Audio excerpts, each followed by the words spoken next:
നമസ്കാരം. നമസ്കാരം.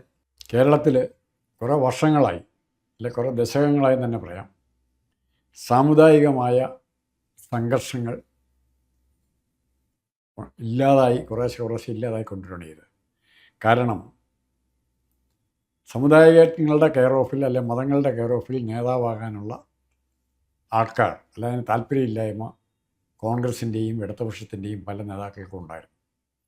ഒരിക്കലും കരുണാകരനെയോ ആന്റണിയോ ഒരു സമുദായത്തിൻ്റെയോ സഭയുടെയോ സമൂഹത്തിൻ്റെയോ നേതാവായിട്ട് ആരും കാണുന്നില്ല. അതുപോലെ തന്നെ ഇ.കെ. നായനാരെയും അച്യുതാനന്ദനെ അങ്ങനെ കണ്ടിട്ടില്ല. പക്ഷെ മറിച്ച് ഈ അടുത്ത ഏതാനും വർഷങ്ങളായി കണ്ട ഏറ്റവും വൃത്തികെട്ട ഒരു മാറ്റം എന്ന് പറയുന്നത് സമുദായങ്ങളെ ഉപയോഗിച്ചുകൊണ്ട് തങ്ങളുടെ രാഷ്ട്രീയ സ്വാധീനം വർദ്ധിപ്പിക്കാൻ ചില നേതാക്കൾ ശ്രമിച്ചു. ഉദാഹരണം പേര് പറഞ്ഞാൽ NSSൻ്റെയും SNDPയുടെയും സഹായം നേടിക്കൊണ്ട് തങ്ങളുടെ സ്വാധീനം വർദ്ധിപ്പിക്കാൻ ഇവർ ഇടതുപക്ഷം ശ്രമിച്ചു. അതുപോലെ തന്നെ കോൺഗ്രസിലെ ചില നേതാക്കൾ മന്ത്രിസ്ഥാനം ഉൾപ്പെടെയുള്ള കാര്യങ്ങൾ നേടിയെടുക്കാൻ ഈ സമുദായത്തെ ഉപയോഗിക്കാൻ തുടങ്ങി. അപ്പോൾ സ്വാഭാവികമായിട്ടും ഇപ്പുറത്ത് ഇത്തവണ വി ഡി സതീശനെ മുഖ്യമന്ത്രിയാക്കുന്ന സ്ട്രോങ് ആയിട്ട് അഭിപ്രായം പറഞ്ഞൊരു കക്ഷി ലീഗാണ്. ലീഗ് മുസ്ലിം ലീഗ് ആയതുകൊണ്ടല്ല പറഞ്ഞതെന്നുള്ളത് നമുക്കൊക്കെ അറിയാം. പക്ഷേ ചിത്രീകരിക്കുന്നത് ലീഗിൻ്റെ സപ്പോർട്ടോടെയാണ് സതീശൻ മുഖ്യമന്ത്രിയായത്, ഇന്നല്ലെങ്കിൽ നാളെ പറയാൻ തുടങ്ങും. അതിനുള്ള എല്ലാ സാധ്യതയുണ്ട്. അപ്പോൾ ഈ സമുദായ സംഘർഷം വർദ്ധിപ്പിച്ച് മുതലെടുക്കാൻ ശ്രമിക്കുന്നവരെ പരാജയപ്പെടുത്താൻ ഏറ്റവും ആദ്യം ശ്രമിക്കേണ്ടത് ശരിക്കും മതേതര ശക്തികളും കോൺഗ്രസും തന്നെയാണ്. അതിന് പകരം ഇവരെ തമ്മിൽ തല്ലിക്കാനുള്ള മാർഗ്ഗമാണ് നോക്കുന്നത്. ഇവിടെ ഇപ്പോൾ ഏറ്റവും അടുത്ത് കിട്ടിയ രണ്ട് കാര്യങ്ങൾ, ഒന്ന് മുൻപത്തെ വസ്തു തർക്കം, വഖഫ് പ്രോപ്പർട്ടിയാണോ ഇല്ലയോ എന്നുള്ള തർക്കം വരുന്നു. മുസ്ലിംസിൻ്റെ കയ്യിൽ പരമ്പരാഗതമായി കാലാകാലങ്ങളായിട്ട് ഇരിക്കുന്നതാണോ എന്നൊരു തർക്കം വരുന്നു. അതൊരു വലിയ വിഷയമാക്കി വളർത്തിയെടുക്കാൻ ആരും നോക്കി. അപ്പോൾ മുഖത്തെ ഈ തർക്കം വളർന്നു വന്നിരുന്നെങ്കിൽ ഉറപ്പായിട്ടും കേരളത്തിലൊരു സമുദായിക കലാപത്തിൻ്റെ ചേരിയിലേക്ക് മാറുമായിരുന്നു. പക്ഷേ എന്തുകൊണ്ടോ പണക്കാട്, പ്രത്യേകിച്ച് ലീഗിൻ്റെ നിലപാട്, ഉറച്ച നിലപാട്, തർക്കം സംഘർഷത്തിലൂടെ പരിഹരിക്കേണ്ടതല്ല, ചർച്ചയിലൂടെ വേണ്ടതാണ് എന്നുള്ള നിലപാടിന് അംഗീകാരം കിട്ടുകയും ആ നിലപാടിലേക്ക് പോവുകയും മറ്റ് ഒരു വിഭാഗം അതിൻ്റെ നിയമപരമായ സാധ്യതകൾ പരിശോധിച്ച് നിയമം എവിടെ നിൽക്കുന്നു എന്നറിയാനുള്ള ശ്രമം നടത്തുകയും ചെയ്യുകയാണ്. അങ്ങനെ താൽക്കാലികമായി കത്താൻ തുടങ്ങിയിരുന്ന ഒരു അഗ്നികുണ്ഡത്തെ തണുപ്പിക്കാൻ, കുറച്ച് വെള്ളം ഒഴിച്ച് തണുപ്പിക്കാൻ സാധിച്ചിട്ടുണ്ട്. നാളെ ഇത് എങ്ങനെ ഡെവലപ്പ് ചെയ്യുന്ന താങ്കളുടെ അഭിപ്രായം? ഇപ്പം ഈ വിഷയത്തിൽ വലിയ തരത്തിലുള്ള പ്രശ്നങ്ങൾ നടക്കുന്നത് വഖഫുമായി ബന്ധപ്പെട്ടാണ്. അതായത് ഇപ്പം നമ്മൾ മുനമ്പത്തിൻ്റെ കാര്യം പറഞ്ഞല്ലോ, അപ്പോൾ അവിടെയും ഈ അധികാരം തീരുമാനിക്കുന്നത് വഖഫ് ബോർഡാണ്. ഈ വഖഫ് ബോർഡുമായി ബന്ധപ്പെട്ടാണ് ഇപ്പോൾ ഏറ്റവും വലിയ ചർച്ച നടക്കുന്നത്. ഇതിൽ ആരൊക്കെ കയറണം? ഇപ്പം നിലവിലുള്ള നമുക്കറിയാം 10 വർഷമായിട്ട് പിണറായി വിജയൻ്റെ സർക്കാർ ഉണ്ടായിരുന്നു. സ്വാഭാവികമായിട്ടും അവരിത് കയറ്റുമ്പം അവരെ വിശ്വസിക്കുന്ന അല്ലെങ്കിൽ അവരോട് സപ്പോർട്ടുള്ള നേതാക്കന്മാരെയാണ് കയറ്റുക. പക്ഷേ ഭരണം മാറി, കാലം മാറി. ഇപ്പോൾ UDFൻ്റെ കയ്യിലാണ്, ലീഗ് കൂടി അതിൽ വലിയ കക്ഷിയാണ്. രണ്ടാമത്തെ ഏറ്റവും വലിയ ഒറ്റക്കക്ഷി അത് ലീഗ് തന്നെയാണ്. സ്വാഭാവികമായിട്ടും അവരുടെ ആൾക്കാരെ കയറ്റി അതിലോട്ട് കൊണ്ടുവരണം എന്നുള്ള സാധനം ലീഗിന് ഇപ്പോഴേ ഉണ്ട്. പക്ഷെ അവരുടെ കാലാവധി 10 കഴിഞ്ഞിട്ടില്ല എന്നുള്ള സംഭവം കിടക്കുന്നത്. അതിന് മുമ്പായിട്ട് തന്നെ ഇപ്പോൾ ലീഗിലൊരു വിഭാഗം നേതാക്കന്മാരെ ആദ്യം സതീശന് കത്തയക്കുന്നു. അതിൽ പല നേതാക്കന്മാരെ അർഹതപ്പെടാതെയാണ് ഇരുന്നതെന്നുള്ളതും അതിൽ പിന്നെ മാത്രമല്ല ഇപ്പോൾ കോടതിയിലോട്ടും നീങ്ങുന്നു എന്നുള്ളതാണ്. നമ്മൾ ഈ കാര്യം നോക്കുകയാണെങ്കിൽ മുസ്ലിങ്ങൾക്ക് നമുക്ക് മൊത്തം ജനസംഖ്യ എടുക്കുകയാണെങ്കിൽ ഏകദേശം 28% വരും ഈ പറഞ്ഞ പോലെ മുസ്ലിം കേരളത്തിൽ. ഏകദേശം 18% വരുന്നത് ക്രിസ്ത്യൻസും 54% വരുന്നത് ഹിന്ദുസുമാണ്. ഇതിൽ തന്നെ ഈ മുസ്ലിംസ് എടുത്തു കഴിഞ്ഞാൽ ഈ പറഞ്ഞ പോലെ അതിൽ നമുക്ക് പ്രധാനപ്പെട്ട 3 വിഭാഗം എന്ന് പറയും. ഒന്ന് ഈ സുന്നി, മറ്റൊന്ന് മുജാഹിദ്, മറ്റൊന്ന് ഈ ജമാഅത്തെ ഇസ്ലാമി എന്നുള്ളത്. ജമാഅത്തെ ഇസ്ലാമിനെ മാറ്റിക്കഴിഞ്ഞാൽ ഇവർ രണ്ടുപേരും പ്രധാനപ്പെട്ടുള്ളത്. അതിൽ തന്നെ ഈ സുന്നികളിൽ തന്നെ 2 വിഭാഗമുണ്ട്. AP സുന്നികൾ, EK സുന്നികൾ എന്ന് പറയുന്നത്. ഈ AP സുന്നികൾ എന്ന് പറയുന്നത് സ്വാഭാവികമായിട്ടും അവരെ പറയുന്ന മറ്റൊരു പേരാണ് അരിവാൾ ചുറ്റിക സുന്നികൾ എന്നുള്ളത്. കാലാകാലമായിട്ട് അവർ സപ്പോർട്ട് ചെയ്യുന്നത് ഇടതുപക്ഷത്തെയാണ്.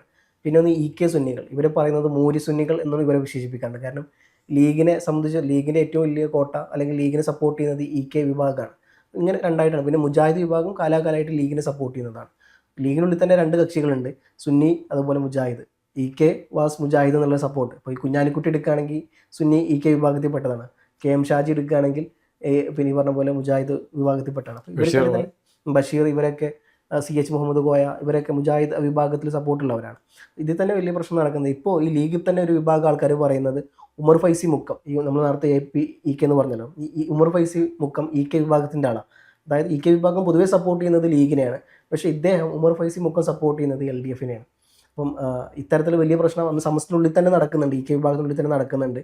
മാത്രമല്ല ഇപ്പം നടക്കുന്ന പ്രശ്നം അദ്ദേഹത്തെ മുത്തവല്ലിയായിട്ടാണ് മുത്തവല്ലിയേഴ്. നിലവിൽ ഈ പറഞ്ഞ പോലെ പോസ്റ്റ് കൊടുത്തിട്ടുള്ളത്. പക്ഷേ അദ്ദേഹത്തിന് അത്തരത്തിൽ എക്സ്പീരിയൻസ് ഇല്ല എന്നുള്ളതും അനധികൃതമായിട്ടാണ് കടത്തിയിട്ടുള്ളത് എന്നുള്ളതും അദ്ദേഹത്തെ അതിൽ നിന്ന് മാറ്റണം. പിന്നെ ഒരു ഇസ്ലാമിക പണ്ഡിതൻ എന്നുള്ള നിലയ്ക്ക് ഒരു അലി എന്ന് പറഞ്ഞ ഒരാളെ കയറ്റിയിട്ടുണ്ട്. അദ്ദേഹം ഇസ്ലാമിക പണ്ഡിതനല്ല എന്നുള്ളതും വെറും ഒരു അഡ്വക്കേറ്റ് മാത്രമാണ് അദ്ദേഹത്തിന് എന്നുള്ളതും. അപ്പോൾ ഇത്തരത്തിലുള്ള പോസ്റ്റുകളിലോട്ട് അനധികൃതമായിട്ട് യാതൊരുവിധ ഇത്തരത്തിൽ പണ്ഡിതന്മാരല്ലാത്ത പണ്ഡിതന്മാരെ പോസ്റ്റ് കയറ്റുന്നു. അതേപോലെ മുത്തവല്ലിയായിട്ട് ഇരിക്കാൻ യോഗ്യതയല്ലാത്ത ഒരാളെ മുത്തവല്ലിയാക്കി ഇരുത്തുന്നു എന്നുള്ളതാണ് ലീഗിൻ്റെ ഒരു വിഭാഗം നേതാക്കന്മാരുടെ ആരോപണം.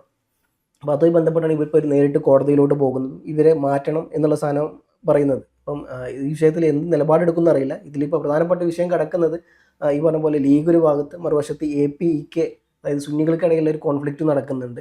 അതാണ് ഇതിൻ്റെ ഏറ്റവും വലിയ ഒരു പ്രശ്നം ഇപ്പോൾ നിലവിൽ കിടക്കുന്നത്. അപ്പം ഏതൊക്കെ തലത്തിൽ ഇപ്പോൾ നമുക്കറിയാം, കഴിഞ്ഞ 10 വർഷം സർക്കാർ ഈ പറഞ്ഞ പോലെ വഖഫ് ബോർഡിൻ്റെ ചെയർമാൻ സ്ഥാനത്തിരുന്നത് ഇപ്പം നിലവിലിരിക്കുന്ന KS ഹംസ അടക്കമുള്ള പല നേതാക്കന്മാരും ഓൾറെഡി ഈ പറഞ്ഞ പോലെ CPM അനുഭാവമുള്ളവരാണ്. അപ്പോൾ അവരെ എല്ലാം മാറ്റണം എന്നുള്ളതും ലീഗിൽ നേതാക്കന്മാർക്ക് വഖഫ് ബോർഡിൽ കൃത്യമായ പ്രാതിനിധ്യം വേണം എന്നുള്ളത്. അത് കഴിഞ്ഞ ഉടനെ ഹജ്ജ് കമ്മിറ്റിയിലേക്ക് വരികയല്ലേ? സ്വാഭാവികമായിട്ടും ഇത് കഴിഞ്ഞ് അടുത്തത് വരാൻ പോകുന്നത് ഹജ്ജ് കമ്മിറ്റിയിൽ ഈ പറഞ്ഞ പോലെ ആരൊക്കെ കയറ്റണം എന്നുള്ളതാണ്. ഇപ്പം സത്താർ ബന്തല്ലൂർ പോലത്തെ പല നേതാക്കന്മാരുണ്ട്, അവരാണ് സ്വാഭാവികമായിട്ടും അവിടെ വരാറുള്ളത്. അവരെയും മാറ്റി പല നേതാക്കന്മാരും ഈ പറഞ്ഞ പോലെ AP വിഭാഗത്തെ ആൾക്കാരാണ് കഴിഞ്ഞ വർഷം CPM കയറ്റിയിട്ടുണ്ടായിരുന്നത്. അപ്പോൾ അതിലും ഇനി വരാൻ പോകുന്ന വിഷയം അടുത്തതിൽ തന്നെ ആയിരിക്കും. ഈ അടുത്ത കാലത്തുണ്ടായി ഞാൻ കാണുന്ന ഏറ്റവും വലിയ പ്രത്യേകത, എല്ലാ മതങ്ങളിലും, അത് മസ്ജിദിൻ്റെ പേരിലാണെങ്കിലും ക്ഷേത്രങ്ങളുടെ പേരിലാണെങ്കിലും പള്ളികളുടെ പേരിലാണെങ്കിലും, സ്വത്തുണ്ടാകുന്ന പള്ളികളും അമ്പലങ്ങളും കയ്യിലടക്കാനും അത് കൊള്ളയടിക്കാനും ഇവരെല്ലാം ഒറ്റക്കെട്ടാണ്. അയോധ്യ ഏറ്റവും പ്രധാനപ്പെട്ട ഉദാഹരണം. പ്രധാനപ്പെട്ട തന്ത്രിമാരും ഋഷിവര്യന്മാരും ഒക്കെ കൂടെ ചേർന്നാണ് അവിടുത്തെ എല്ലാ കാര്യങ്ങളും നടത്തിയിരുന്നത്. ഗവൺമെൻറ് ഏജൻസിക്ക് കാര്യമായ പങ്ക് പോലും ഇല്ലായിരുന്നു. ഇപ്പോൾ പറഞ്ഞ ഗവൺമെൻറ്റിന് പങ്കില്ല, ട്രസ്റ്റാണ് കാര്യങ്ങൾ നടത്തുന്നതെന്ന് പറഞ്ഞ് ഇപ്പോൾ വരുന്നുണ്ട്. പക്ഷേ ഫലത്തിൽ അവസാനം നടക്കുന്ന അവിടുത്തെ സ്വത്ത് കാണിയില്ല. ശബരിമലയെ അടക്കുറ അങ്ങനെയാണ് കാണുന്നത്. ഇടപെട്ടിരിക്കുന്നവരെല്ലാം ദേവസ്വം ബോർഡിൻ്റെ ഭാരവാഹികളും അല്ലെങ്കിൽ അതുപോലത്തെ മറ്റ് തന്ത്രിമാരും ഒക്കെയാണ്. അവർക്കും പങ്കില്ല. അപ്പോൾ എല്ലാ മേഖലകളിലും മതത്തെ അല്ലെങ്കിൽ സമുദായത്തെ അധികാരത്തിന് മാത്രമല്ല സാമ്പത്തിക ചൂഷണത്തിനും ഉപയോഗിക്കുന്ന ഒരു കണ്ണിയായിട്ട് മാറിയത് കൊണ്ടാണ് ഇത്രയും സംഘർഷങ്ങൾ ഉണ്ടാകുന്നത്. ആ പണം നഷ്ടപ്പെടരുത്, എനിക്ക് പിടിച്ചെടുക്കണം, ആ പണം എൻ്റെ നിയന്ത്രണത്തിൽ, ആ പണം വേണം, എൻ്റെ നിയന്ത്രണത്തിൽ ആ സ്ഥാപനം വേണം. ഇപ്പം യോഹന്നാൻ്റെ റൈഡ് ചെയ്തപ്പോൾ കിട്ടിയത് ലക്ഷക്കണക്കിന് രൂപയായിട്ട് തിരുവല്ലയിൽ. അപ്പോൾ എല്ലാ പുരോഹിതരുടെയും പക്കൽ പുറകിൽ കറുത്ത ചില നിഴലുകളുണ്ട്. ആ നിഴലുകളെ തുറന്നു കാണിക്കണം. അത് കാന്തപുരത്തിൻ്റെ കാര്യത്തിലും അല്ലെങ്കിൽ സംസ്ഥയുടെ കാര്യത്തിലും എല്ലാം ഈ പ്രശ്നങ്ങൾ വരാം, ആരോപണങ്ങൾ അങ്ങോട്ടും ഇങ്ങോട്ടും വരുന്നുണ്ട്. അതിന് പരിഹാരം കാണാനുള്ള ശ്രമം ഇവരാരും നടത്തുന്നുമില്ല. എല്ലാവരും ഈ പറഞ്ഞ പോലെ വഖഫിൻ്റെ പേരിലും ഹജ്ജ് കമ്മിറ്റിയുടെ പേരിലും തല്ല് നടത്തുന്നുണ്ടെന്നതിനപ്പുറം ഇവർ തന്നെ പലതരത്തിലുള്ള ചൂഷണത്തിന് ഇവർ എല്ലാവരും ഇപ്പോൾ നമ്മൾ നോക്കുകയാണെന്നുണ്ടെങ്കിൽ ശബരിമല കൊള്ള വിഷയം ബന്ധപ്പെട്ട് ഈ പറഞ്ഞ പോലെ CPM വെട്ടിലാവുന്നുണ്ട്. മാത്രമല്ല മറ്റേ അയോധ്യയിലെ വിഷയം ബന്ധപ്പെട്ട് CPM BJP പ്രതിസന്ധിയിലാവുന്നു. അതെ, കാരണം അയോധ്യ ട്രസ്റ്റ് നേരിട്ട് നടത്തുന്ന രണ്ട് നേതാക്കന്മാരാണ്. ഒന്ന് മോദി, മറ്റൊന്ന് യോഗി. ഇവർ രണ്ടുപേരാണ് അതിൻ്റെ പൂർണ്ണ ഉത്തരവാദിത്വം. അവരാണ് അതിൻ്റെ ഏറ്റവും വലിയ സമുന്നത നേതാക്കന്മാരും.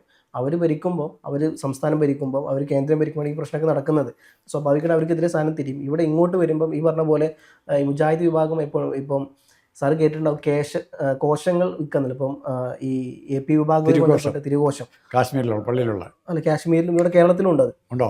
ഈ AP വിഭാഗത്തിനെതിരെ ഉന്നയിച്ച പ്രധാനപ്പെട്ട ഒരു ആരോപണം ഈ പറഞ്ഞ മുഹമ്മദിന്റെ മുടിയാണെന്ന് പറഞ്ഞുകൊണ്ട് ഇവിടെ വെള്ളത്തിലിട്ട് കാണാതെ കൊടുക്കുന്നു. അതിന് എന്താ പറയുക, പ്രത്യേകതര ഔഷധ ഗുണം. അത് അവരുടെ വിശ്വാസമായി ബന്ധപ്പെട്ട കാര്യത്തിൽ ഞാനൊന്നും പറയുന്നില്ല. അവർ വിശ്വസിക്കുക അവരുടെ കാര്യം. പക്ഷെ അതുമായി ബന്ധപ്പെട്ട വലിയ തരത്തിൽ അട്ടിമറി നടന്നിട്ടുണ്ട് എന്നുള്ളത്, കോടിക്കണക്കിന് രൂപ മറ്റ് സൗദിയിലെ ഇൻവെസ്റ്റേഴ്സ് ഇവിടെ ഇൻവെസ്റ്റ് ചെയ്തിട്ടുണ്ട് എന്നുള്ളതും, പലതരത്തിലുള്ള സാധനങ്ങൾ അതിൻ്റെ പേരിൽ നടക്കുന്നുണ്ട്. അദ്ദേഹം ഉപയോഗിച്ച പാത്രങ്ങൾ ഇവിടെ ഉണ്ട് എന്നുള്ളതും, അദ്ദേഹത്തിൻ്റെ കാലത്ത് ഈ കാശ്മീർ അല്ല ഇവിടെ തന്നെ നമ്മൾ കേരളത്തിലുണ്ടെന്ന് വാദിക്കുന്നുണ്ട്. പിന്നെ അതേപോലെ അദ്ദേഹത്തിൻ്റെ കാലത്ത് ഈ ടെൻ്റൊക്കെ കെട്ടി താമസിക്കുമ്പോൾ അതിലുണ്ടാകുന്ന പൊടി, ആ പൊടിയെല്ലാം തട്ടിയെടുത്ത് ആ പൊടി ഇവിടെ ഉണ്ട് എന്നുള്ളത് മുഹമ്മദ് നബി എന്ന് പറയുന്നത് ഗോവയിലാണ്, സെന്റ് ഫ്രാൻസിസ് ഉണ്ട്. അപ്പോൾ ഇത്തരത്തിൽ എല്ലാ മതത്തിൻ്റെ ഇടയിലും വലിയ തരത്തിൽ തട്ടിപ്പ് നടക്കുന്നുണ്ട് എന്നുള്ളത് വാസ്തവം തന്നെയാണ്. ഇപ്പം ഹിന്ദു മതത്തിൻ്റെ ഇടയിലും ക്രിസ്ത്യൻ മതത്തിൻ്റെ ഇടയിലും ഇസ്ലാം മതത്തിൻ്റെ ഇടയിലും കൃത്യമായിട്ട് തട്ടും. അപ്പോൾ അതൊന്നും ഇവർ വലിയ തരത്തിൽ വിഷയമാക്കാണ്ട് അതൊന്നും ഇവർക്ക് വലിയ ബാധകമല്ല. ഇവർക്ക് രാഷ്ട്രീയക്കാരെ നിയന്ത്രിക്കാനുള്ള ആയുധം ഇവർക്ക് മതം. അതെ, വോട്ട് ബാങ്കാണ്. അതിപ്പം വെള്ളാപ്പള്ളി യൂസ് ചെയ്യുന്നത് ഈ പറഞ്ഞ പോലെ ഈഴവരെ വോട്ട് ബാങ്കായിട്ട് യൂസ് ചെയ്യുന്നത്, ലീഗ് ഉപയോഗിക്കുന്നത് ഈ പറഞ്ഞ പോലെ മുസ്ലിം വിഭാഗത്തെ വോട്ട് ബാങ്കായിട്ട് യൂസ് ചെയ്യുന്നു എന്നുള്ളതിനപ്പുറം ഇവിടെ എല്ലാവരും കുറേ മനുഷ്യന്മാർ ഇപ്പം എല്ലാ വിഭാഗത്തിലും, ഇപ്പം നമ്മൾ നേരത്തെ പറഞ്ഞില്ലേ SNDPയിൽ മറ്റേ ഒരാൾ ആത്മഹത്യ ചെയ്ത വിഷയമൊക്കെ, ഇത്തരത്തിൽ എന്താ പറയുക, ഒരു ഗതിക്കും പരഗതി ഇല്ലാത്ത പല നേതാക്കന്മാർ, പല അനുയായികൾ ഇവരെ പാർട്ടിയിലുണ്ട്. അവർക്ക് സഹായം ചെയ്യുക, അവർ കുടുംബം പോറ്റാൻ ഒരു വഴിയില്ലാണ്ട് നടക്കുമ്പോൾ അവർക്കൊരു ജോലി കൊടുക്കാൻ പറ്റുമെങ്കിൽ അതാണ് ഇവർ ചെയ്യേണ്ട ഏറ്റവും നല്ല കാര്യം. അതിലപ്പുറം പോയിട്ട് ഇത്തരത്തിലുള്ള കാര്യങ്ങളുമായിട്ട് മുമ്പോട്ട് വരിക, പ്രശ്നങ്ങൾ ഉണ്ടാക്കുക, സാമുദായിക എന്താ പറയുക സംഘടനകൾ ഉണ്ടാക്കുക എന്നുള്ളതിനപ്പുറം മനുഷ്യത്വപരമായ ഒരു കാര്യങ്ങൾ ഇവരാരും ചെയ്യുന്നില്ല എന്നുള്ളൊരു കാര്യമാണ്. അല്ല, നമ്മൾ ഒരു കണക്ക് പറഞ്ഞാൽ നമ്മൾ ഒരു ഞാൻ ആ കാര്യത്തിൽ ലീഗിന് ഞാൻ 100 മാർക്ക് കൊടുക്കും. സെൻസിബിളായിട്ട് ഇപ്പം മുൻപത്തെ പ്രശ്നമാണ് വളരെ ഭയങ്കരമായിട്ട് വോട്ടയിലാക്കാനായിട്ട് സംഘർഷപൂരിതമാക്കാൻ ഒത്തിരി പേര് നോക്കി, ഒത്തിരി ആൾക്കാർ നോക്കി. അത് നടന്നില്ല, വളരെ പെട്ടെന്ന് പരാജയപ്പെട്ടു. അപ്പം അങ്ങനത്തെ ഒത്തിരി സംഭവങ്ങൾ കേരളത്തിൻ്റെ മറ്റൊരു മനസ്സുണ്ട്. അതൊരു രാഷ്ട്രീയ പാർട്ടിയായിട്ട് കടപ്പെട്ടിരിക്കുന്നതിൻ്റെ ബന്ധപ്പെട്ടിരിക്കുന്നതല്ല. ആ മനസ്സ് ഈ യാഥാസ്ഥിതിക പൗരോഹിത്യം അവരുടെ കുത്സിത തന്ത്രങ്ങളെ തോൽപ്പിക്കാൻ അവർക്ക് സാധിക്കുന്നുണ്ട്. അതുകൊണ്ടാണ് കേരളം ഇപ്പോൾ ശാന്തമായിട്ട് നിൽക്കുന്നത്. എവിടെയെങ്കിലും 2 തീപ്പൊരി ഉണ്ടാക്കാനായിട്ട് കണഞ്ഞുള്ള ശ്രമം ഇനി കുറച്ചുകൂടെ കൂടും. കാരണം വി.ഡി. സതീശനാണ് മുഖ്യമന്ത്രി. കാരണം ഇതുണ്ടാക്കാൻ പറ്റുന്നവരെല്ലാം അപ്പുറമുണ്ട്. ഏതെല്ലാം തരത്തിലുള്ള കുഴപ്പമുണ്ടാക്കാതെ അത് മുഴുവൻ ഉണ്ടാക്കും. അല്ല, മുനമ്പത്ത് ഈ പറഞ്ഞ പോലെ ഏറ്റവും കൂടുതൽ അത് ഉപയോഗിക്കാൻ നോക്കിയത് BJP ആണ്. BJP പക്ഷെ നടന്നില്ല. അതാ ഞാൻ പറഞ്ഞത്. അപ്പോൾ ഈ പറഞ്ഞ പോലെ ഇത് എങ്ങാനും കൈവിട്ട് പോയിരുന്നുണ്ടെങ്കിൽ നമ്മൾ ഇന്നേ വരെ കാണാത്ത വലിയ തരത്തിലുള്ള അങ്ങനെ കൈവിട്ട് പോകണമെന്നാണ് അവർ ആഗ്രഹിക്കുന്നത്. അങ്ങനെ പോയി കഴിഞ്ഞാൽ അത് യൂട്ടിലൈസ് ഉപയോഗിക്കാൻ പറ്റുന്നതും BJPക്ക് തന്നെയാണ്. കാരണം ഈ പറഞ്ഞ പോലെ മതപരമായ ഒരു വേർതിരിവ് വന്നാൽ തങ്ങളെല്ലാവരും സപ്പോർട്ട് ചെയ്യുന്നത് BJPയുടെ അല്ലെങ്കിൽ ഹിന്ദു മൊത്തം മതവിശ്വാസത്തിൻ്റെ എന്താ പറയുക ഉത്തരവാദിത്തം ഏറ്റെടുത്ത് നടക്കുന്നത് BJP ആണ്. അവർ പറഞ്ഞു നിങ്ങളെ സപ്പോർട്ട് ചെയ്യാൻ ഞങ്ങൾ മാത്രമേ ഉള്ളൂ, നിങ്ങൾക്ക് കാവലായിട്ട് ഞങ്ങൾ മാത്രമേ ഉള്ളൂ എന്ന് പറയുന്ന രീതിയിലോട്ട് വരുമ്പോൾ സ്വാഭാവികമായിട്ടും CPM-ൽ നിന്നും കോൺഗ്രസിൽ നിന്നും അടക്കമുള്ള ഹിന്ദു കമ്മ്യൂണിറ്റി പോയി കണ്ടത് ചേരാൻ പോകുന്നത് BJP-യിലോട്ടാണ്. പിന്നെ നോർത്ത് ഇന്ത്യയിൽ അല്ല, ഇവിടുത്തെ ഹിന്ദുക്കൾ എന്ന് പറഞ്ഞാൽ എനിക്ക് തോന്നിയിട്ടുള്ളത് ഈ പറഞ്ഞ പോലെ 2 തരത്തിലുണ്ട്. ഇപ്പോൾ ഇസ്ലാം മതം നോർത്ത് ഇന്ത്യയിൽ വന്നത് ഈ പറഞ്ഞ പോലെ മുഗൾസിൻ്റെ അറ്റാക്കോട് കൂടിയാണ്. അവർ ഭൂമി ക്യാപ്ചർ ചെയ്യുന്നു, ഇത്തരത്തിലാണ്. പക്ഷേ സൗത്ത് ഇന്ത്യയിലോട്ട് വരുമ്പോൾ അത് ഈ പറഞ്ഞ ട്രേഡുമായിട്ട് ബന്ധപ്പെട്ടാണ് വരുന്നത്, കോഴിക്കോട്. അപ്പം ഈ പറഞ്ഞ പോലെ വരുമ്പം അന്ന് ഈ സാമൂതിരിയുടെ കാലത്ത് ഹിന്ദു മത വിഭാഗത്തെ ആൾക്കാരാണ് ഇവർക്ക് പള്ളി വരെ കയറ്റി കൊടുക്കുന്നത്. അതിൻ്റെ എല്ലാവിധ A to Z കാര്യങ്ങൾ അവർക്ക് ചെയ്തു കൊടുക്കുന്നതും ആർക്കിടെക്ചർ വരെ നമുക്ക് നോക്കിക്കഴിഞ്ഞാൽ ഒറ്റ നോട്ടത്തിൽ ഒരു ഹിന്ദു അമ്പലം പോലെ നമുക്ക് തോന്നും. കാരണം അവരുടെ എല്ലാവിധ സപ്പോർട്ടോട് കൂടിയാണ് സാധനം വരുന്നത്. അപ്പോൾ ഇവിടെ ആ കാലം മുഹമ്മദിൻ്റെ കാലം മുതലേ മതം വരുമ്പോൾ ഇവിടെ ഒരു മത സോഷ്യലൈസേഷൻ അല്ലെങ്കിൽ അവർക്കിടയിൽ ലിബറൽ സാധനമുള്ളത്, ഒരു വർഗീയ ധ്രുവീകരണം അന്നേ മുതൽ നടന്നിട്ടില്ല. പക്ഷേ നോർത്ത് ഇന്ത്യയിൽ അത് അങ്ങനെയല്ല നടന്നിട്ടുള്ളത്. അത് ബലപ്രയോഗമാണ്. അതിൻ്റെ ഭാഗമായിട്ടാണ് സ്റ്റിൽ അവിടെ ഹിന്ദു മുസ്ലിം കോൺഫ്ലിക്റ്റ് നടക്കുന്നതും നമ്മളവിടെ ഒരു പരിധി വരാൻ സാധ്യത. അതെ, കൃത്യമായിട്ട്